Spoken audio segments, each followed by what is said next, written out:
오늘 출애굽기 13번째 강의입니다. 제목은 모세의 역할로, 본문은 출애굽기 4장 10절에서 17절까지 교독하시겠습니다. 출애굽기 4장 10절에서 17절까지. 모세가 여호와께 아뢰되, 오 주여, 나는 본래 말을 잘 못하는 자니이다. 주께서 주의 종에게 명령하신 후에도 역시 그러하니 나는 입이 뻣뻣하고 혀가 둔한 자니이다. 여호와께서 그에게 이르시되, 누가 사람의 입을 지었느냐? 누가 말 못하는 자나 못 듣는 자나 눈 밝은 자나 맹인이 되게 하였느냐? 나 여호와가 아니냐? 이제 가라, 내가 네 입과 함께 있어서 할 말을 가르치리라. 모세가 이르되, 오 주여, 보낼 만한 자를 보내소서. 여호와께서 모세를 향하여 노하여 이르시되, 레위 사람 네 형 아론이 있지 아니하냐? 그가 말 잘하는 것을 내가 아노라. 그가 너를 만나러 나오나니 그가 너를 볼 때에 그의 마음에 기쁨이 있을 것이라. 너는 그에게 말하고 그의 입에 할 말을 주라. 내가 내 입과 그의 입에 함께 있어서 너희들이 행한 일을 가르치리라. 그가 너를 대신하여 백성에게 말할 것이니 그는 네 입을 대신할 것이요 너는 그에게 하나님같이 되리라. 너는 이 지팡이를 손에 잡고 이것으로 이직을 행할지니라. 아멘. 제가 지금 목소리가 조금 이상합니다. 목이 잠겼는지 지금 감기가 오는 건지, 그래서 좀 듣기에 불편하실 수도 있는데, 목소리가 이렇다고 해서 복음이 제대로 안 전해진 것도 아니고, 목소리가 좋아서 여러분들이 복음을 잘 알아듣는 것도 아니죠. 어떻게 해서든 성령께서 여러분들을 직접 가르치신다고 생각을 하시면 됩니다. 오늘 본문을 보면 성경에 나오는 인물 중에서 이 하나님의 부르심에 대해서 이렇게까지 강하게 거절을 하는 사람은 아마 모세 이상 없지 싶어요. 계속 거절을 하다가 내가 누군데 갑니까? 뭐 이름 물으면 뭐라고 해야 됩니까? 저를 안 믿을 겁니다. 근데 오늘 본문에는, 오 주여, 나는 본래 말을 잘 못합니다. 입이 뻣뻣하고 혀가 둔합니다. 그 다음에 뭐라고 합니까? 또 오 주여, 보낼 만한 자를 보내소서. 계속 빼거든요. 이 오 주여, 이건 거의 기도하는 수준이잖아요. 오 주여, 간절히 기도합니다. 모세가 못 가겠다고. 모세가 못 간다고 하는 이유가 딱 하나죠. 뭡니까? 모세가 못 간다는 이유는 겸손을 떠는 게 아니고 진짜로 자기가 못한다는 걸 알기 때문입니다. 진짜로 자기가 이게 할 일이 아니라는 거죠. 이스라엘 백성들을 출애굽에 내는데 백성들도 지가 설득시켜야 되고 바로 왕에게 가서 또 내보내라고 해야 되는데 이게 뭐 전혀 가능할 것 같지가 않거든요. 아무리 생각해도 자기의 능력 밖이라고 하는 게 너무 뻔하기 때문에 저는 못합니다. 보낼 만한 자를 보내소서. 하나님 무슨 말씀하셔도 소용없어요. 하나님 무슨 표적 보여주셔도 소용없어요. 다 소용없다는 거지. 왜? 결국은 제가 해야 되잖아요. 이 말이거든요. 제가 해야 되는데 저는 아무 능력이 없다는 겁니다. 결국 하나님은 하나님이고 나는 나고, 모세가 자기가 할 수 있다고 나섰던 적이 있었죠. 40년 전에 애굽의 왕궁에서 모든 학문과 지혜를 배웠을 때는 말과 지혜가 능하고 모든 행사가 능했다고 이렇게 사도행전에 기록되어 있었는데, 그때는 진짜 자기가 할 수 있을 것 같았고 자신감도 충만했고 자기 백성을 위해서 한 목숨 바칠 각오가 되어 있었는데, 그때는 하나님이 안 도와주셨죠. 그때 도와주시면 좀 효과가 훨씬 있었을 것 같은데, 왜 하나님이 40세 때 모세가 그렇게 하려고 할 때는 전혀 안 도와주셨을까요? 그 이유가 뭘까? 하나님이 안 도와주신 이유. 잘 되면 모세가 한 거잖아요. 하나님이 하려고. 내 일에 숟가락 얹지 마라. 내가 하는 일에 숟가락 얹지 마라. 내가 하는 일에 숟가락을 얹지 말라. 예. 하나님은 하나님 하시죠. 도와주시는 분이 아닙니다. 그게 정답이에요. 오늘 우리가 성경에 보면 하나님은 나를 도우시는 분이시니 뭐 이런 찬송도 있고 그런데 그때 그 돕는다는 말씀의 개념이 우리가 생각하는 돕는 거랑 달라요. 안 도와줘요. 하나님 돕는 분이 아닙니다. 돕는 분이 아니고 자기가 하시는 거. 홀로 다 하시는 분이에요. 홀로. 이게 홀로 하신다는, 이게 창조를 하실 때도 홀로 다 하세요. 인간의 도움 필요 안 합니다.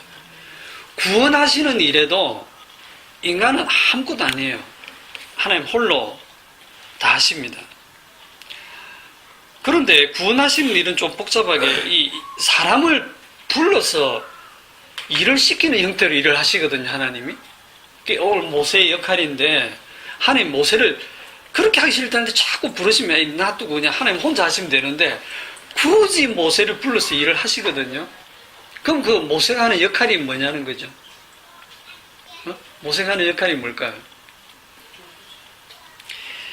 그 모세를 통해서 인간 속에 들어있는 그 죄를 드러내고 하나님이 홀로 하실 수밖에 없다는, 홀로 일을 다 하신다는 사실을 증거하는 증인으로서 모세를 사용하시는 거예요. 모세는 그거 모릅니다. 일 다 끝난 다음에서야 내가 한 게 전혀 없구나. 주님이 다 하셨구나. 그런 고백이 나오게 하세요. 10절에 보면 모세가 여호와께 아뢰되 오 주여 나는 본래 말을 잘 하지 못하는 자니이다. 주께서 여기에 주라는 말이 나오고요. 주께서 주의 종에게 주의 종 명령을 하신 후에도 역시 그러하니 다를 거 하나도 없다는 거죠. 역시 그러하니 주님이 주의 종에게 명령해도 달라질 거 하나가 없어요. 이게 현실적으로 얼마나 맞는 말이면서 얼마나 또 믿음이 없는 말입니까? 모세가 참 믿음 없다고 비난할 일이 아니고 이게 우리들 모습이거든요. 가령 예를 들어가지고 참 그 비유를 생각하다가 억지로 예를 드는데 어둠의 지하 세계에 뭐 이렇게 길거리 파이터들이 모여가지고 이렇게 막 싸우는데 거기 내기하는 도박하는 사람들이 있는데 예를 들어서 세계 헤비급 타이틀을 한번 가졌던 적이 있는 그런 뭐 타이슨 같은 그런 헤비급 선수하고 일반인하고 이렇게 붙인다고 생각해 봅시다. 대신에 일반인이 이기면 뭐 50억을 준다. 지면 네 신체를 포기해라. 뭐 이런 그래갖고 뭐 장기를 팔게 하고 뭐 이렇다 합시다. 이병태 집사님 한번 나가보시죠. 50억인데 혹시 합니까? 이길 수도 있잖아요. 이기면 50억인데 지면 이제 장기가 틀리는 거죠. 쓸만한 장기가 있는지 모르겠지만 그냥 5천원 투자해가 로또를 사지. 그게 낫겠네요. 예, 제가 5천원만 이러면 되지. 이런 말 하면 진짜 말도 안 되는 소리 하지 마세요. 날고 뛰어도 저는 절대 그 사람 세계 헤비급 챔피언 못 이깁니다. 이게 현실이잖아요. 그죠? 가지 않네, 참. 그런데 제가 아니고 뭐 그럴 일이 없지만 하나님이 나타나셔가지고 이병태 집사야 내가 너와 함께 하겠다. 가서 싸워라. 그 말 들어도 소용이 없어 이 말이거든요. 지금 모세가 하는 대답이 하나님이 그렇게 저한테 명령하셔도 여전히 저는 입이 뻣뻣하고 혀가 둔해서 아무 소용이 없습니다. 그냥 50억 주시지. 보낼 만한 자를 보내소서. 근데 만약에 하나님이 그 말씀 하시는 순간 내 몸이 뭐 헐크처럼 확 근육이 부풀어 오르고 자기가 봐도 자기 몸에 변화가 생기고 너 그 주먹으로 벽을 한번 치라 해도 벽을 한번 쳤더니 뭐 콘크리트 벽이 박살이 나고 이러면 자신이 붙겠죠. 옆에 슈트 정도는 주면서 그래요. 그렇지. 그런 내 몸에 변화가 있으면서 가서 해라 그러면 해볼만 하죠. 야, 이거 50억 땄다. 이거. 하나님이 내게 이런 변화를 준대. 근데 내 몸에 전혀 아무런 변화도 없고 내 그대로인데 하나님이 함께 할게. 가라. 내가 이기게 해줄게. 갈 사람 없어요. 그래서 맞아 죽으려고 갑니까? 그러니까 이게 하나의 말씀이라고 해도 결국은 말뿐이기 때문에 못 믿는다는 겁니다. 그런데 말이죠. 이걸 못 믿으면서 주님이 우리를 죽음에서 부활시켜 주실 건 어떻게 믿습니까? 그거는 믿지요. 왜냐하면 내가 할 일이 없으니까 난 가만히 죽어 있으면 되니까. 가만히 죽어 있으면 되니까. 진짜 믿으십니까? 죽음에서 우리를 부활하실 것을. 앞에 그것도 못 믿으시면서. 못 믿죠. 근데 우리가 믿고 못 믿고 하는 우리의 믿음을 보고 구원하시는 게 아니에요. 우리 믿음이 아닙니다. 그분이 약속하신 그 약속으로 주님의 피를 근거로 부활시키는 거지. 우리에게 믿음이 있나 없나 그것 따지시는 게 아닙니다. 성경을 한 군데 보죠.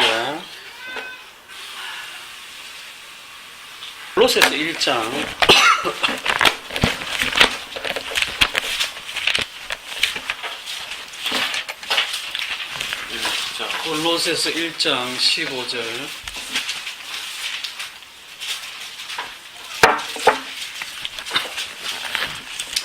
그는 보이지 아니하는 하나님의 형상이시요 모든 피조물보다 먼저나심이시니 만물이 그에게 창조되되 하늘과 땅에서 보이는 것들과 보이지 않는 것들과 혹은 왕권들이나 주권들이나 통치자들이나 권세들이나 만물이 다 그로 말미암고 그를 위하여 창조되었고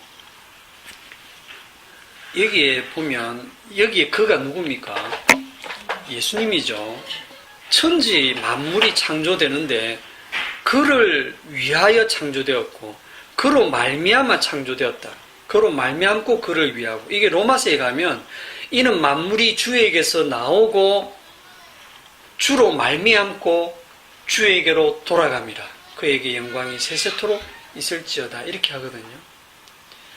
그러니까 만물이 주님께로부터 나오고 주로 말미암고 주에게로 돌아간단 말은 원인과 과정과 결과가 전부 주님께 있다는 뜻이에요. 안 믿어지죠, 그죠? 시편 119편 91절을 한번 봅시다. 시편 119편 91절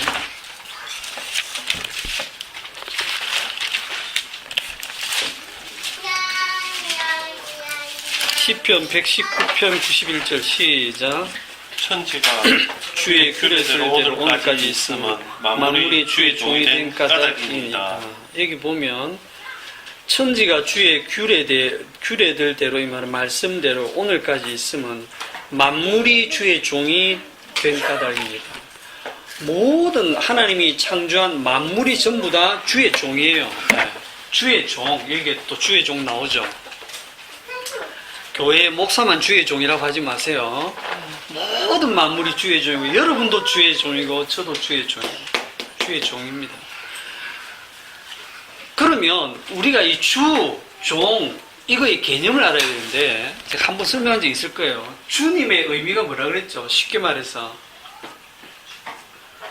홀로 다 하신다 했죠. 홀로 다 하시는 분이 주님이시다. 홀로 다 하시는 분. 그럼 종은 그냥 명령대로 하는 거예요. 명령만 그냥 하라는 대로만 하는데, 이게 주의 종이라는 사람이 이 명령에 불복종할 수 있느냐. 우리가 보통 개념이 그렇잖아요. 주인이 종에게 뭔가를 시킬 때는 저놈이 이 일을 해낼 수 있을까 생각하고 그의 능력 안에서 무슨 일을 시키죠. 하지도 못할 일을 시킬 수는 없잖아요. 그게 우리들 생각이잖아, 그죠? 그런데 주님은 시킵니다. 왜냐하면 주님이 하시기 때문에. 만물이 주의 종인데 그 만물 중에 보면 민수기 22장에 보면 나귀가 한 마리 있어요. 이 나귀는 말을 한 적이 없고 말을 배워본 적도 없어요. 그런데 발람 선지자가 아주 미친 짓을 하니까 나귀가 여호와의 사자를 피해서 발람 선지자를 이렇게 등에 치고는 자꾸 담벼락에 문지르니까 발람 선지자가 화가 나서 채찍으로 때리잖아요. 왜 안 가냐고. 발람 눈에는 여호와 사자가 안 보이고 나귀 눈에는 보이거든요. 여호와께서 나귀의 입을 딱 여시니까 나귀가 왜 때리노? 이랬거든요. 왜 3번씩이나 때리는데 내가 뭐 잘못했는데 네가 내 말 안 들으니까 때린다. 내가 일평생 당신이 나를 타고 다니는데 내가 한 번이라도 말 안 들은 적이 있더나? 없었다. 근데 왜 지금 말을 안 듣니? 하는 그때 이 발람의 눈을 열어서 여호와의 사자가 보이거든요. 나귀가 말하는 거 연습한 적이 있습니까? 없어요. 그리고 이 나귀가 그날 이후로 말문이 트여가지고 계속 말하고 지냈습니까? 발람 선지자랑 말하면서 지냈어요? 아닙니다. 딱 그때 한 번 말하고는 말문이 또 막혔어요. 그러니까 하나님이 그 입에 함께 하셔서 잠깐 말문 여시면 말하게 하시는 거예요. 돌들이 소리 지르기도 하고 돌로 아브라함의 자손 만드실 수도 있는 분이 하나님이에요. 그런데 우리 인간들은요, 이게 나귀는 하나님이 말해라 했을 때 나귀가 제가 말할 수 있을까요? 저는 못하겠는데요. 이런 생각도 안 해요. 그냥 입이 열려서 말하는 겁니다. 근데 인간은 생각이라는 게 있어가지고 주여 저는 본래 말을 못합니다. 보낼 만한 자를 보내주세요. 저는 말재주가 없습니다. 이렇게 하거든요. 그러니까 우리가 주님이라고 할 때 이 주님의 개념이 뭐냐면 진짜 홀로 다 하신다는 거예요. 그래서 주의 종으로서 사람을 불러 쓰실 때, 사람을 일꾼으로 쓰실 때 이 사람은 진짜 주의 일에 아무 도움 안 됩니다. 아무 도움 안 된다는 걸 지금 모세를 통해서 보여주고 있는 거예요. 이 정도 안 하겠다 하면 그래 네 필요 없다 하고 다른 애 찾으셔야 되는데 이게 딱 적합한 거예요. 모세가 지금 하나님이 딱 적합한 거예요. 그래 딱 그래서 모세가 하는 게 아니고 오직 하나님이 하신다는 것을 모세를 통해서 보여주시는 거예요. 모세는 몰라요. 나중에 다 끝나고 나서 이 어마어마한 일을 이루어냈을 때, 야, 역시 내가 해냈네. 이게 아닙니다. 주님이 다 하셨네요. 이런 고백이 나오는 거죠. 주님이 명령하시면 이 명령은 이미 성취되는 겁니다. 성취. 이걸 좀 여러분들이 믿어주셔야 됩니다.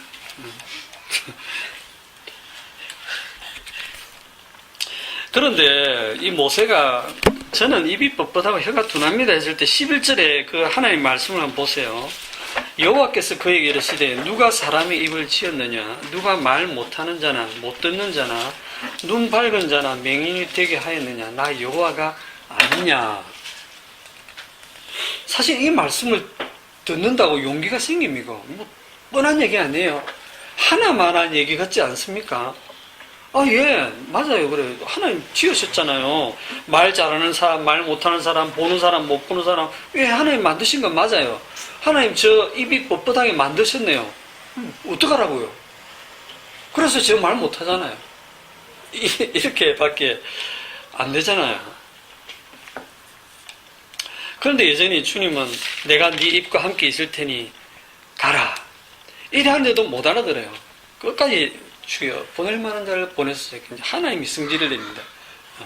여호와께서 모세를 향해 노하에 이르시되 아론 말 잘하잖냐. 네 형 아론 붙여줄 테니까 가라. 이렇게 해서 지금 합의 보고 이제 모세가 어쩔 수 없이 갑니다.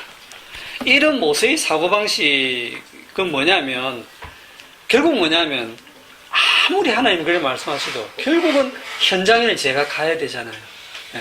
제가 해야 되잖아요, 제가. 그런데 저는 그걸 할 능력이 없잖아요. 가서 완전히 뭐 쪽 다 팔고, 가서 모욕당하고, 가서 핍박당하면, 그거 어떡할 겁니까? 그런 게 마음에 깔려 있는 거죠. 이런, 모세의 사고방식이 우리들의 사고방식인데, 이런 인간의 사고방식이 잘못된 것을 딱 이제 보여주는 말씀이 제가 신약성경에서 한 군데를 찾아서 좀 설명하겠습니다. 요한복음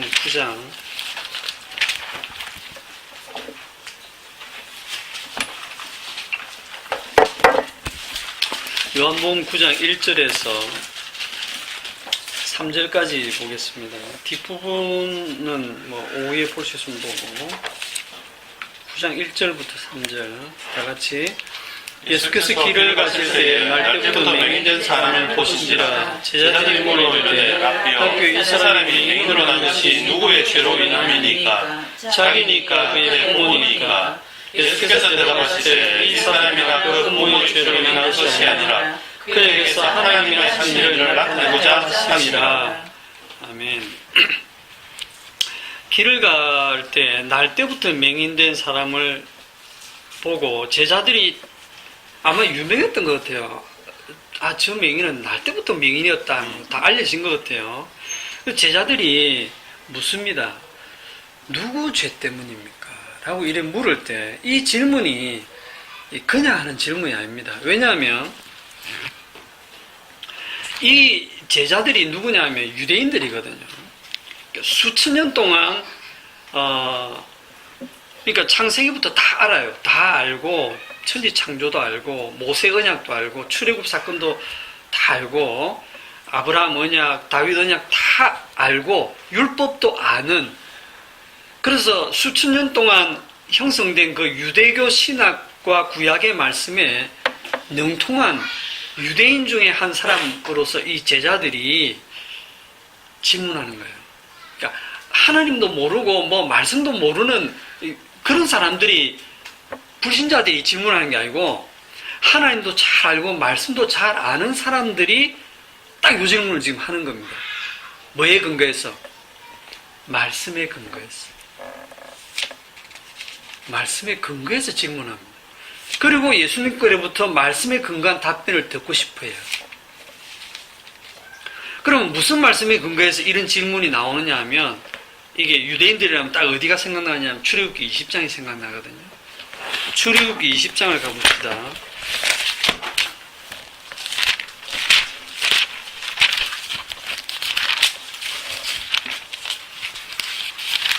출애굽기 20장 4절에 너를 위하여 새긴 우상을 만들지 말고 또 위로 하늘에 있는 것이나 아래로 땅에 있는 것이나 땅 아래 물속에 있는 것에 어떤 형상도 만들지 말며 그것들에게 절하지 말며 그것들을 섬기지 말라. 나 내 하나님 여호와는 질투하는 하나님인즉 나를 미워하는 자의 죄를 갚되 아버지로부터 아들에게로 3, 4대까지 이르게 하거니와. 자, 여기에 죄를 지었을 때에, 이 율법을 어기는 죄를 지었을 때에 그 죄를 갚는데 아버지로부터 아들에게로 3, 4대까지 벌을 주겠다. 이 말씀을 유대인들이 잘 알잖아요. 이 죄로 인해서 벌이 오는데 그 벌의 내용 중에 질병이 나오거든요.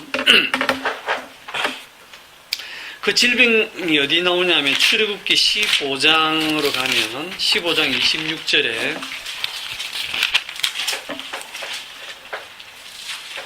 이 질병의 출처가 나옵니다. 출애굽기 15장 26절 이르시되 너희가 너희 하나님 나 여호와의 말을 들어 순종하고 내가 보기에 의를 행하며 내 계명에 귀를 기울이며 내 모든 규례를 지키면 내가 애굽 사람에게 내린 모든 질병 중에 하나도 너희에게 내리지 아니하리니 나는 너희를 치료하는 여호와입니다. 애굽 사람에게 내린 질병, 애굽에 내렸던 그 질병 중에 하나도 너희에게 내리지 않겠다. 너희가 내 말을 지키면, 그 반대로 얘기하면 안 지키면 죄가 되고 그 죄의 결과로 애굽에 내렸던 모든 질병을 내리겠다는데, 이 질병 종류를 신명기 28장에 가서 한번 찾아보면요. 신명기 28장. 신명기 28장이 뭐 축복장이라고 알려져 있지만, 축복은 잠깐 있고 나머지 거의 대부분이 저주의 장이거든요. 28장 22절에 보면 여호와께서 폐병과 열병과 염증과 학질과 한재와 풍재와 썩는 재앙으로 너를 치시리니 이 재앙들이 너를 따라 너를 진멸하게 할 것이라. 어떻게 할 때? 말씀 안 지킬 때. 쭉 내려오면 27절에 여호와께서 애굽의 종기와 치질과 괴열병과 피부병으로 너를 치시리니 온갖 질병이 다 나오죠. 네가 치유받지 못할 것이며 여호와께서 또 너를 미치는 것과 눈 머는 것과 정신병으로 치시리니. 이게 지금 한번 심심할 때 읽어보세요. 이 저주에 대해서 무지막지합니다. 치질하고 정신병하고 이거 다 있는 예, 이거 다 있습니다. 더 읽어보면 더 많습니다. 하는 일마다 안 된답니다. 그런데 우리 궁금한 게 이런 애굽에 내린 모든 질병들 중에 뭐 눈 머는 것도 있고 치질도 있고 학질도 있고 다 있는데 이 질병이 애굽에만 있었느냐? 애굽에만. 그 당시 저 다른 아시아권이나 다른 나라에는 없었어요, 질병이? 있었죠. 왜 없었겠습니까? 아담의 범죄 이후로 질병이 왔습니다. 그런데 왜 애굽의 질병을 얘기를 하냐면 이 애굽이 하나님께 심판을 받았기 때문에.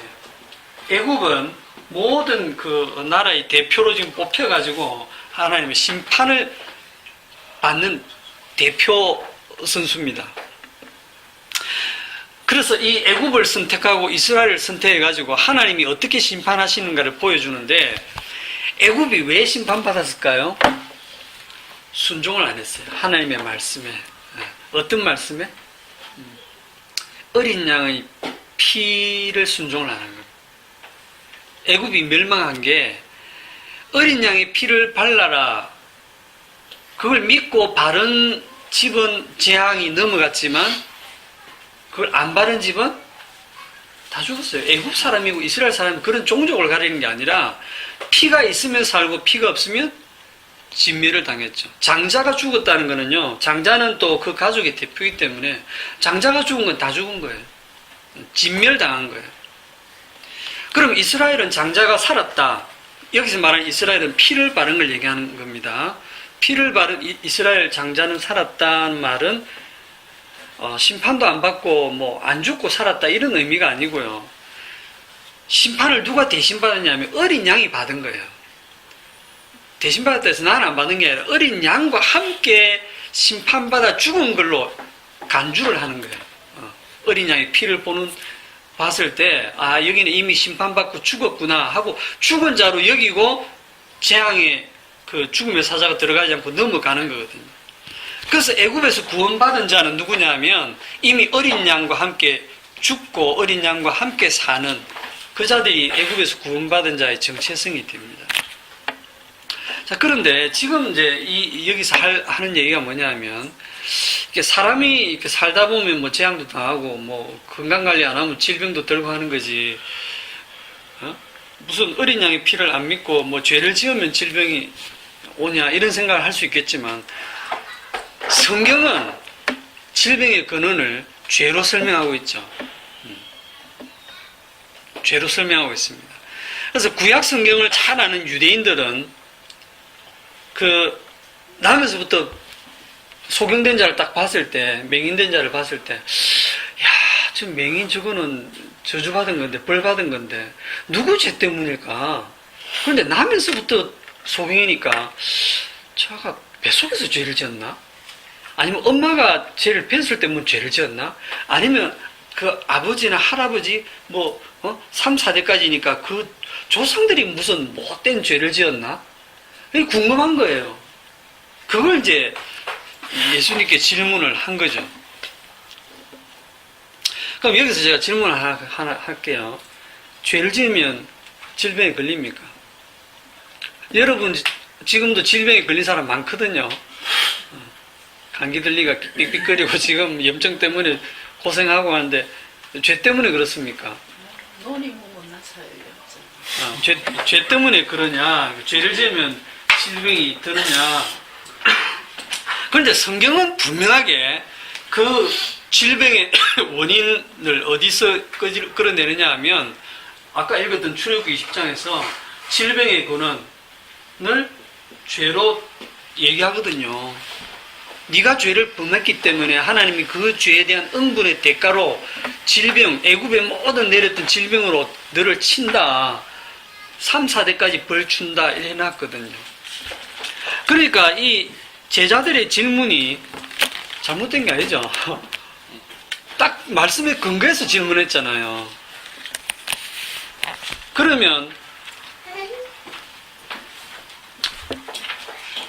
그런데 이게 말씀에 근거한 질문인데 요 사고방식이 잘못된 거예요. 아니, 성경에 근거한 사고방식인데 왜 당연한 것이 아니고 잘못되었느냐? 왜 잘못됐냐면 인간이 잘못되어 있기 때문에 그렇습니다. 인간이 선악과를 먹고 나서 인간이 하나님 같이 된다라고 할 때 네가 선악을 아는 일에 하나님과 같이 될 것이다 라고 했을 때 이게 그냥 하나님을 대충 흉내내는 정도가 아니고 아예 자기를 하나님과 동등됨으로 취해가지고 하나님 행세를 한다고 생각하면 됩니다. 하나님 행세. 하나님 행세하는 게 뭐냐면 선과 악을 자기가 판단하는 거예요. 선과 악을. 인간들이. 자, 뭐가 선하다, 뭐가 악하다, 뭐가 옳다, 뭐가 그러다를 선악을 판단하려면 뭐가 있어야 됩니까?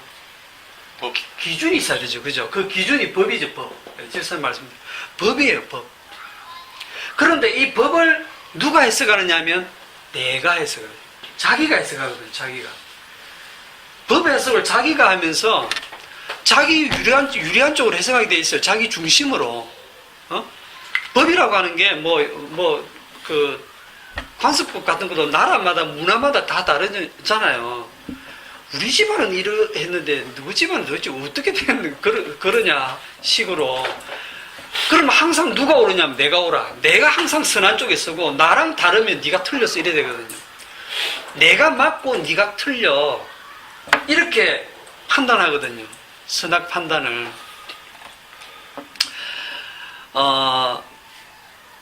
그런데 여기서 이제 조금 더 들어가면 이 선과 악을 법을 가지고 자기가 판단하는데 여기에 뭐가 들어가냐면 행위가 나옵니다. 이 내가 어떤 행위를 했을 때 그건 선하다, 어떤 행위를 했을 때 그거는 악하다. 요걸 법을 가지고 딱 판단했을 때 그렇죠. 행위가 반드시 있어야 돼요. 아무 행위도 안 하면 선하다 악하다 판단이 없어요. 그런데 뭔가를 딱 하면 야 그건 너 나쁜 거야. 너 그거 잘된 거야. 이렇게 판단하잖아요. 행위입니다. 행위. 이 행위가 어디서 나오냐면 자기 몸에서 나오거든요. 그럼 이걸 잘 보면 이 행위가 원인이고 뭐가 결과냐면 선과 악이 결과가 돼요. 선과 악의 결과가 어디서 나오느냐? 모두 자기 몸에서 자기 행위에서 나오는 걸로 생각을 합니다. 선악과를 먹고 난 인간들이. 그래서 선악과 정리를 하면 선악과를 먹고 난 인간은 모든 원인을 어디서 찾는다? 자기 행위에서 찾는다. 자기 자신에게서 찾습니다. 그런데 이런 인간들에게 하나님이 율법을 탁 주셨어요. 법을 주셨다니까요. 율법을 탁 주시면 어째 됩니까? 이 율법을 받은 인간들이 예수님이 내 살을 먹고 내 피를 마셔야 영생이 있다 했을 때 이 말씀은 어렵도다. 누가 들을 수 있느냐고 다 도망갔잖아. 그죠? 그런데 하나님이 구약의 그 수많은 이스라엘 백성들에게 율법을 탁 주셨을 때 그 백성들이 이 말씀은 어렵도다. 아무도 그런 말 안 했어요. 출애굽기 19장 8절에 보면 백성이 일제히 응답하여 이르되 여호와께서 명령하신 대로 우리가 다 행하리이다. 이게 율법을 들었을 때 이스라엘 백성들이 왜 이 말씀을 잘 받아들였냐면 이게 법이라는 게 인간의 그 선악 체계에 딱 맞춘 옷이에요. 아주 최적화된 말씀이라니까요. 딱 들어맞거든요. 그러니까 그 말씀을 들으니까 이거 너무 쉽네. 너무 쉽게 이해되네. 당연한 말씀이지. 진짜 이거 은혜 된다. 맞아. 복 받을 짓을 해야 복을 받지. 이거 당연한 말씀 아니야? 이렇게 받아들이는 거예요. 왜?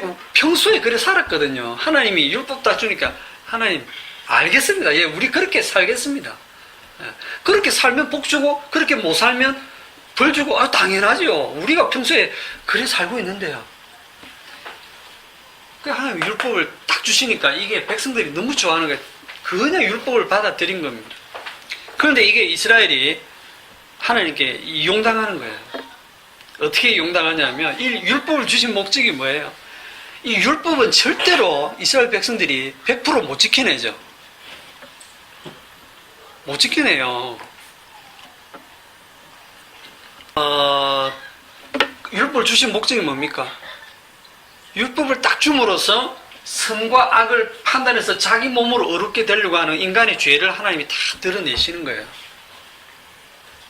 구약 성경에 말씀을 지키면 복을 받는다거든요. 구약 성경은 말씀을 누가 지킵니까? 내가 지켜요. 내가 말씀을 지키면 복을 받는다. 내가 말씀을 지킨 게 원인이 돼서 복이라고 하는 결과가 나한테 오는 거예요. 모든 원인과 결과가 다 나한테 있는 거예요. 앞에 주님하고 완전히 다르죠. 지가 주님이죠. 이게 오늘날 신약 성경을 딱 오면 예수 믿으면 구원받는다. 성경에 그렇게 돼 있거든요. 예수 누가 믿습니까? 내가 믿죠. 내가 예수를 믿습니다. 그 결과로 내가 구원받습니다. 원인이 나한테 있고 결과도 또 나한테 있는 거예요. 이게 우상숭배입니다. 똑같은 짓이에요. 구약과 신약이. 그러니까 예수 믿으면 구원받는다. 주 예수를 믿어라. 그러면 너 내 집에 구원을 얻으리라. 성경 그렇게 기록되어 있어요. 그렇게 되어 있으니까 누가 읽어도 알아듣겠거든요. 아, 예. 그러면 제가 믿지요. 제가 믿겠습니다. 이게 가짜 복음이거든요. 사람들이 이 가짜 복음을 즐거워하는 이유는 자기 몸에 딱 맞거든요. 선악과 먹은 인간에게 너무 딱 맞거든요. 이 사고방식이. 들에게 있어서 거꾸로 얘기하면 자기 몸이 원인이기 때문에 자기 몸으로부터 출발하지 않는 복음은 다 가짜로 여깁니다. 그래서 은혜라는 말을 전혀 이해를 못해요. 어떻게 이해를 못하는지 들어보세요. 은혜를 받기 위해서 뭔가를 해야 된다고 생각하는 거예요. 은혜는 뭔가 행해서 주는 게 아니고 하나님 일방적인 선물로 주시는 건데 그 인간의 어떤 조건도 보지 않아요. 하나님이 그저 베푸시는 것이 은혜인데 불구하고 은혜 받기 위해서 기도한다는 거야. 네? 은혜 받기 위해서 헌신하고 은혜 받기 위해서 열심히 봉사하고 그러니까 은혜를 받기 위해서 내가 뭔가를 한다고 또 자기한테서 출발하죠. 당연히 은혜를 모르는 거죠. 여전히 이 선악에 갇혀 있는 겁니다. 그러니까 오늘날 한국 교회뿐 아니라 모든 교회가 끊임없이 인간의 행위를 뱉어내고 있습니다. 심지어 성경조차도 그런 구조로 기록되어 있다고 하는 사실인데, 예? 그 요한복음 20장 31절에 한번 보세요. 요한복음 20장 31절. 다 같이. 오직 이것을 기록함은 너희로 예수께서 하나님의 아들 그리스도이심을 믿게 하려 하며 또 너희로 믿고 그 이름을 힘입어 생명을 얻게 하려 함이니라. 예, 이것을 기록하면 이 요한복음, 이 성경을 기록한 것은 너희로 예수께서 하나님의 아들 그리스도이심을 믿게 하려 함이요. 또 너희로 믿고 그 이름을 힘입어 생명을 얻게 하려 함이니라. 어려운 거 있어요, 없어요? 없어요. 이거 눈 붙은 사람 다 읽고 다 이거 이해합니다. 결론도 다 나와 있어요. 예수께서 하나님의 아들 그리스도이심을 그대로 예수께서 하나님의 아들 그리스도이심을 제가 믿습니다 하고 마음으로 믿고 입으로 시인하면 구원을 얻는다. 로마서에도 나와 있고 이거 읽으면 그럼 이 말씀을 읽고 내가 믿으면 구원받네 하고 내가 믿죠. 그게 하나님의 판을 함정이 다 넘어가는 거예요. 구약의 율법의 말씀을 지키면 복을 받는다는 그거에 다 넘어가는 것처럼 이 말씀이 참 그래서 어려운 거예요. 여러분 이 말씀을 그러면 보고 구원받는 게 아닌 거예요. 이 말씀을 말씀을 본 사람 말고 직접 예수님을 본 사람들 생각해 보세요. 직접 예수님을 본 제자들은 3년 동안 예수님과 숙식을 같이 하면서 직접 생명의 말씀이신 그분을 보고 듣고 체험했잖아요. 믿었습니까? 그건 믿은 거 아니에요. 왜냐하면 십자가 지실 때 다 저주하고 부인하고 다 도망가 버렸어요. 믿음이 어디 있습니까? 전부 지살자고 도망가 버리는데. 그래서 말씀을 통해서 구원이 된다? 아니에요. 그런데 성경을 읽으면 꼭 말씀으로 구원이 되는 것처럼 기록되어 있어요. 말씀을 읽고 공부해서 구원이 될 것 같으면 다 말씀 공부하죠. 실제로 그래 하잖아요. 뭐 신천지나 뭐 구원파나 다락방이나 뭐 여호와 증인이나 뭐 안산홍 하나님의 교회나 그런 모든 뭐 기존교도 마찬가지고 다 뭐하냐? 성경 공부하죠. 말씀 공부합니다. 왜? 말씀 공부하면 믿고 구원받는다는 거지. 그 사람들 다 나름대로 공부해요, 말씀을. 그리고 나름대로 말씀이 근거해서 믿고 있잖아요. 선악과를 따먹은 인간은 절대로 이걸 놓치지 않습니다. 뭐를? 구원은 내 손에 달렸다는 것을. 그래서 내가 읽고, 내가 믿고, 내가 구원받는 거예요. 그래서 더 열심히 말씀을 공부하려고 합니다. 그래서 구원의 어떤 공식 같은 교리를 내가 딸딸딸 외워서 그걸 믿음이라고 착각을 하고, 특히 이단일수록 더 자기가 구원받았다는 확신을 말씀에 근거해서 막 가지는 거예요. 그러니까 스스로 이제 최면에 걸리는 거예요. 내가 이 정도로 깊은 믿음의 내용을 알고, 말씀을 이렇게 깊이 알고, 내가 이렇게 믿고 있으니까 난 구원받은 거 맞아. 내가 이만큼 믿었으니까, 나 이만큼 기도했으니까, 이만큼 봉사하고 헌신했으니까, 내가 이런 신비한 체험을, 남들 안 하는 체험을 했으니까, 이게 전부 다 뭐냐면 자기한테 원인을 다 찾는 거예요. 자기한테. 그 선악과 먹은 그대로예요. 그대로. 지가 원인도 과정도 결과도 전부 자기한테 다 있어요. 그게 마귀 새끼입니다. 그게. 우리 인간들이. 말씀으로 구원되는 게 아닙니다. 구원은 누가 하십니까? 주님 홀로 하십니다. 성령께서 하십니다. 성령은 그리스도의 영이니까. 신명기 29장을 가봅시다. 신명기서 29장. 율법을 주셔놓고, 자, 29장이 뭐냐면 28장은 너희들이 지키면 복받고 안 지키면 저주받는다 해놓고 29장에 가서 뭐라고 하시냐면 29장 2절에 모세가 온 이스라엘을 소집하고 그들에게 이르되 여호와께서 애굽 땅에서 너희의 목전에 바로와 그의 모든 신하와 그의 온 땅에 행하신 모든 일을 너희가 보았나니 곧 그 큰 시험과 이적과 큰 기사를 네 눈으로 보았느니라. 그러나 4절을 같이 읽읍시다. 그러나 깨닫는 마음과 보는 눈과 듣는 귀는 오늘까지 여호와께서 너희에게 주지 아니하셨느니라. 막 눈으로 보고 말씀 듣고 다 해도요, 주님이 뭐라고 하냐면 그러나 깨닫는 마음과 보는 눈과 듣는 귀는 오늘까지 너희에게 주지 않았다. 이렇게 하시면 아멘. 저는 하나도 못 듣고 못 깨닫고 못 보는군요. 저는 어둠에 있군요. 저는 죄인이군요. 이렇게 인정하면 되는데 아니거든요. 눈 붙었다고 보는 줄 알고 귀 있다고 듣는 줄 알고 자기가 머리 있다고 다 생각해서 이해하는 줄 안다니까요. 말씀을. 하나님이 안 주셨다는데 깨닫는 마음과 보는 눈과 듣는 길 안 주셨다잖아요.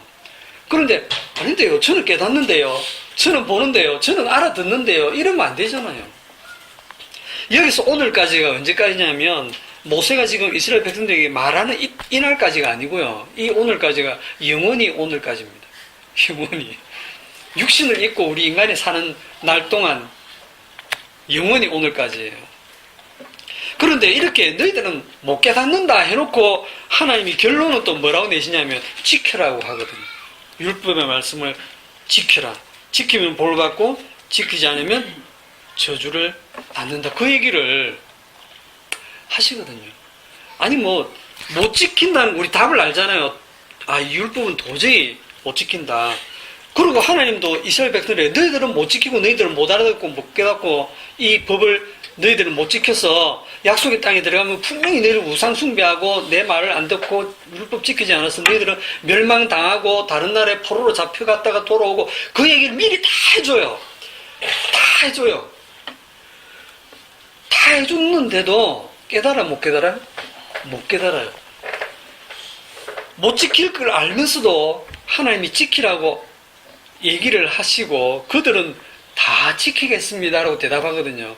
그 이유가 뭐냐면 선악과를 따먹은 인간의 고집이 하나님과 맞먹어요. 선악과를 따먹은 인간의 고집이 너희들은 못 지킨다 해도 아니요 저희들 지키겠습니다. 지키겠습니다.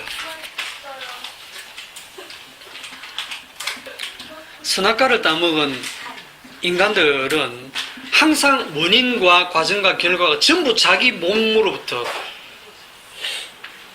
나옵니다. 왜냐하면 우리들의 삶이 그렇거든요. 동계올림픽 금메달 누가 땁니까? 동계올림픽 금메달, 나 이번에 금메달 따고 싶어 해서 그냥 차 타고 가서 따면 됩니까? 아무나 못 따잖아요. 그 금메달을 따기 위해서 얼마나 피나는, 어마어마한 땀을 흘리면서 노력하잖아요. 자기 몸으로. 그 땀의 결과로 그 결실을 가져오잖아요. 금메달을 땄을 때 자기가 그렇게 고생했던 그게 보람이 있고 자기 땀의 결과로 그러니까 자기가 노력한 그게 원인이 돼가지고 자기 몸이 노력한 그 결과로 금메달을 따지 않습니까? 그게 우리가 보는 세상이거든요. 자기가 노력 안 하고 길 가다가 금메달 주신 거는 가치가 없잖아요. 그건 가치가 없잖아요. 아무도 안 알아주잖아요. 고생해서 얻은 그걸 인정해 주잖아요. 자, 금메달 따려고 열심히 달려가다가 뭐 넘어졌다. 그래서 메달 놓쳤다. 그러면 아이고 재수가 없었네 하는 게 아니고 다음에는 어떻게 하면 안 넘어질까를 연습을 합니다. 끝까지 연습을 해서 계속 자기 자신을 분석해 가지고 자기 자신에게서 원인을 일으켜 가지고 결과를 가져오려고 해요. 그렇기 때문에 그렇게 해서 금메달 딴 선수가 주님이 나를 운동하게 하셨고 주님이 이렇게 수고하게 해서 금메달 따게 하셨다라고 말할 사람이 있겠어요? 아니면 자기가 넘어져서 금메달 놓쳤을 때 주님 감사합니다. 주님이 넘어지게 하셔서 제가 금메달 못 땄습니다. 이거 금메달 따고 못 따고 운동하고 안 하고도 다 주님이 하게 하셨습니다 라고 할 선수 있겠습니까? 표정들이 다 안 좋으시네 이제. 그렇게 말하기에는 그렇게 자기를 부인하기에는 자기가 땀 흘리고 수고한 대가가 너무 아까운 거예요. 너무 아까운 거예요.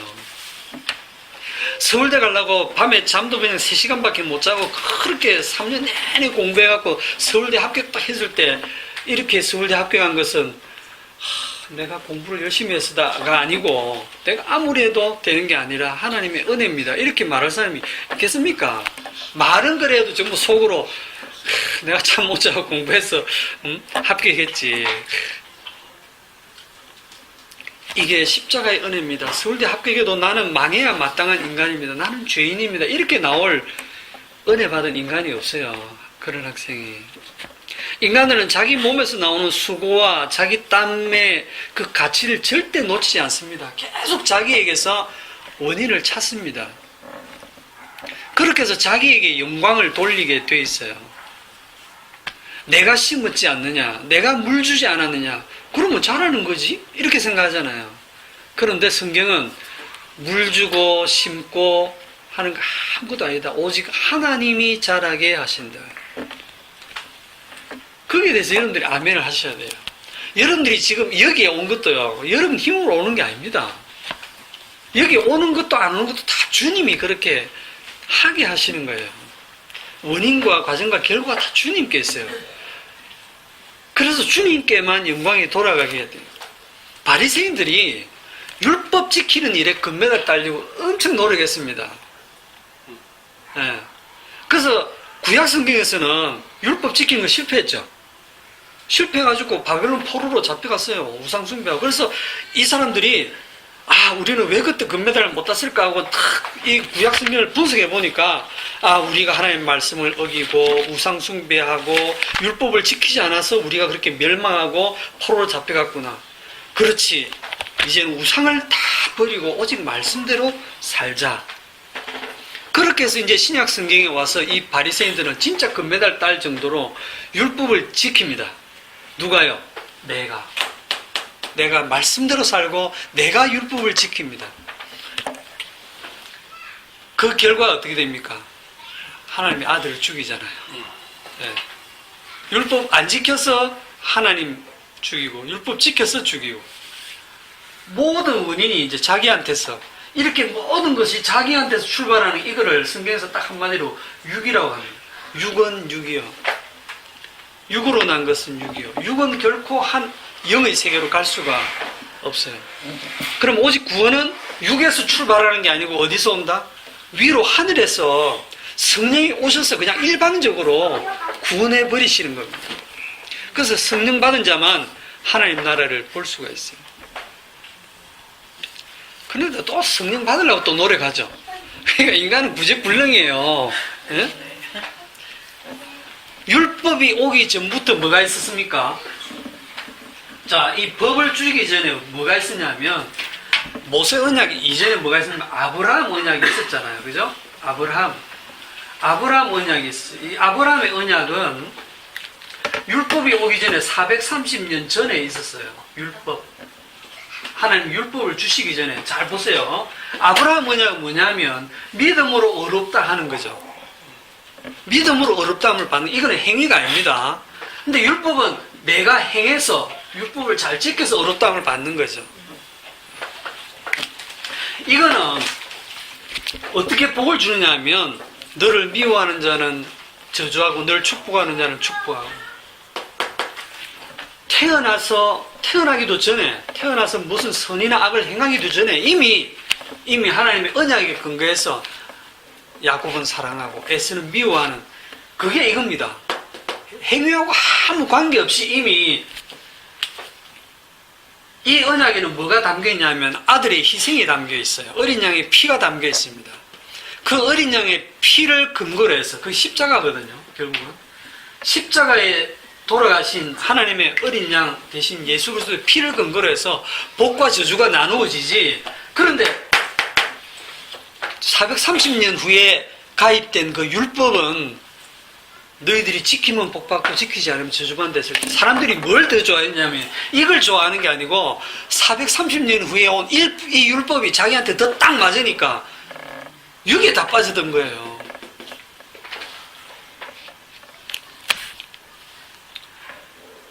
갈라디아서 한번 봅시다. 3장 15절. 성경을 자꾸 보셔야지 이제 이게 제가 임의로 하는 말이 아니라는 거거든요. 갈라디아서 3장 15절.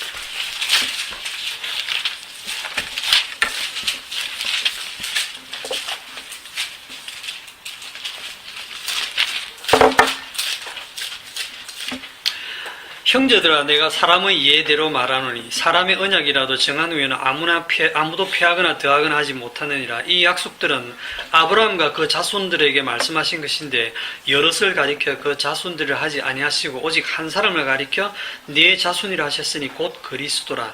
내가 이것을 말하노니 하나님께서 미리 정하신 언약을 430년 후에 생긴 율법이 폐기하지 못하고 그 약속을 헛되게 하지 못하리라.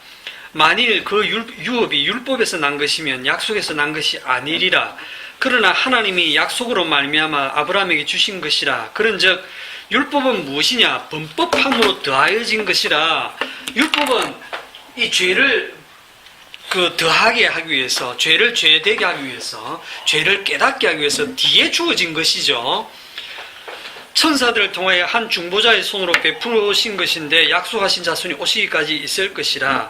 그 중보자는 한 편만 위한 자가 아니라 하나님은 한 분이시니라. 그러면 율법이 하나님의 약속들과 반대되는 것이냐? 결코 그럴 수 없느니라. 만일 능히 살게 하는 율법을 주셨더라면 의가 반드시 율법으로 말미암았으리라. 그러나 성경이 모든 것을 죄 아래 가두었으니. 자, 여기서 이 성경을 율법으로 고치면 됩니다. 성경은 다 율법으로 기록되어 있어요. 율법이 모든 것을 죄 아래 가두었으니 이는 예수 그리스도를 믿음으로 말미암는 약속을 믿는 자에게 주려 함이라. 자, 이제 앞으로 잘 보세요. 집중하세요. 구약의 구조가 어떻게 되어 있냐면 믿음의 이 약속을 먼저 주셨습니다. 믿음으로 구원받는 이 약속을 먼저 주시고 430년 후에 율법을 주셨어요. 율법을 주신 이유가 뭐냐? 어린 양의 피로 이스라엘 백성들이 구원을 받잖아요. 그죠? 어린 양의 아무 행위에 근거 없이 어린 양의 피만 바르면 구원받았어요. 구원받아놓고 그 이후에 율법을 딱 주신 거예요. 그럼 그 율법을 주시는 이유가 뭐냐면 너희들은 이 법을 지키지 못하는 죄인들이야. 그런데 어떻게 구원받았니? 어린 양의 피 때문에 구원받았어. 이 피를 잊지 마라 하는 취지로 율법을 주시고 제사 제도를 주셨는데 이스라엘 백성들은 어린 양의 피는 싹 잊어버리고 자기들이 율법 잘 지킨다고, 율법 지켜야 된다고. 왜? 자기 몸에 딱 맞는 선하게 오시니까. 요게요, 신약에 딱 오면 어찌 되느냐? 신약 성경 구조도 똑같아요. 특히 서신서에 보면 앞에 교리편에서는 십자가 얘기하고 믿음 얘기하고 약속 얘기하고 그러잖아요. 이렇게 해서 너희들이 구원받았다라고 막 얘기를 합니다. 그러다가 뒤로 딱 가면 남편을 순종하고 자식을 잘 두고 하여튼 막 율법이 막 나오죠. 새로운 법이 막 나와요. 새로운 율법이. 그러면 사람들은 그 율법을 읽는 순간 어떻게 되냐면 앞에 나왔던 십자가는 다 날아가고 야, 이걸 지켜야 되겠네. 이걸 행해야 되겠네. 성경에 분명히 기록되어 있잖아. 내 이웃을 사랑하라. 탐내지 말라. 너희가 서로 짐을 지라. 이런 말씀들 다 지켜야지. 지키지 못할 거 주신 적이 없지. 그래. 하고 전부 이 새로 주어진 율법에 다 매여요 또. 매이면서 뭘 잃어버리냐면 앞에 십자가 은혜 다 날려버려. 이게 성경이 그렇게 구성이 되어 있고 이게 하나님이 은혜를 다 말씀 속에 감추어 놓은 거예요. 그러면 선악과 먹은 인간들은 뭐가 눈에 띄냐면 법만 눈에 들어오는 거야. 뭐냐고 자기한테 너무 딱 맞으니까 성경이 이렇게 기록되어 있잖아. 이 말씀대로 살면 복 준다고 했잖아. 예수 믿는 거 중요해. 십자가 나도 알아. 그 믿어야 되는 거 알아. 십자가 얘기 안 하는 거 아닙니다. 십자가 복음 얘기 다 하고는 그렇지만 말씀대로 살아야지. 이렇게 추가로 붙인다니까요. 그게 거짓 복음입니다. 그래서 선악과 먹은 인간들은 성경만 가지고 성령 받지 못한 상태에서 아무리 성경을 연구하고 이걸 하고 막 어떤 사고를 하고 해서 이 성경에서부터 끌어낼 수 있는 최선의 결론이 뭐냐면 이거죠. 결국은 말씀대로 살자. 착하게 살자. 이거 말씀대로 살자. 구약 성경의 결론, 이게 유대인들이 바보 아니거든요. 수천 년 동안 유대교 신학자들이 구약 성경을 딱 연구한 결과 우리가 멸망당한 것은 우상숭배하고 말씀 안 지켰었다. 말씀대로 살자. 그 바리새인들이거든요. 정말 말씀대로 살았잖아요. 바리새인들이 율법 다 지켰습니다. 우상숭배 안 했어요.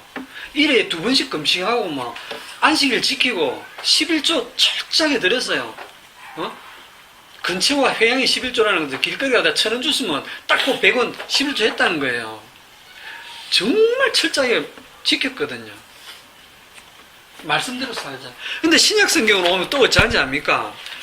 예수를 믿음으로 구원받는다고 분명히 앞에 다 얘기를 했는데 뒤에 가서 이걸 행하라 저걸 행하라 하니까 전부 다 다시 또 십자가는 온데간데 없고 뒤에 행위에 다 빠져갖고 해야 된다는 거예요.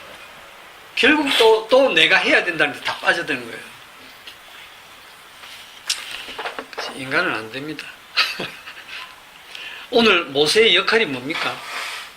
모세가 하나님의 일에 부르심을 받았지만 하나님의 일에 전혀 도움이 안 돼요. 모세 역시 선악 체계에 갇혀있기 때문에 내가 해야 된다라는 생각을 하고 있는 거예요. 그렇기 때문에 하나님이 무슨 말씀을 하시고 무슨 기적을 보여주고 해도 저는 못합니다. 이 겸손해서 사는 게 아니에요. 지가 아무리 봐도 지가 못하거든요. 근데 주님이 하시겠다 하면 내 아멘 하고 가면 되는데 그게 인간이 안 되는 겁니다. 그래서 마지막에 우리 오늘 그 말씀의 끝에 보면 4장 17절에 보면 너는 이 지팡이를 손에 잡고 이것으로 이적을 행할지니라 이렇게 되어 있죠. 이 지팡이가 20절에 보면 모세가 하나님의 지팡이를 손에 잡았더라 그래 되어 있는데 이 지팡이를 잡고 가서 그 지팡이를 가지고 계속 이적을 행한다는 게 무슨 뜻이냐면 모세는 아무것도 아니야. 모세는 아무것도 아니고 주님이 다 하신다는 것을 지팡이를 가지고 설명하고 계십니다. 근데 이거를 모세가 언제 깨닫는다? 다 끝나고 나서야, 모든 일이 끝나고 나서야, 아, 주님이 다 하셨군요. 이게 우리들의 경험도 그래야 됩니다. 우리도 겪을 때는 몰라요. 다 지나고 난 다음에, 내가 한 거는 죄밖에 없고, 주님 홀로 일을 다 하셨군요. 하고 주님께 영광을 돌리게 되는 게 성도고요. 이게 모세의 역할이고 우리 모든 신자의 역할입니다. 오늘 여기까지 하겠습니다. 기도합시다. 주님, 선악과를 먹고 나서 우리는 모든 것이 그 원인을 내 자신에게서 찾는 그런 버릇을 가지고 있습니다.